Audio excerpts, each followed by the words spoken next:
这个春节在金寨县哪里热闹？还得看金寨县800里红岭公路的莲花山。莲花山不仅有红岭公路的西风口高峡平湖观景台，还有莲花山滑雪场与天空之镜。在天空之镜上俯瞰金寨红岭公路山舞银蛇，莲花山发卡弯路犹如巨蟒盘旋在大别山中。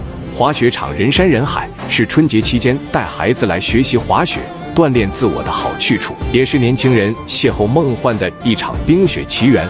滑完雪，晚上来到金寨县城的7号桥，还能看到绚丽多彩、惊艳震撼的烟花，这在我们信阳是很难看到的。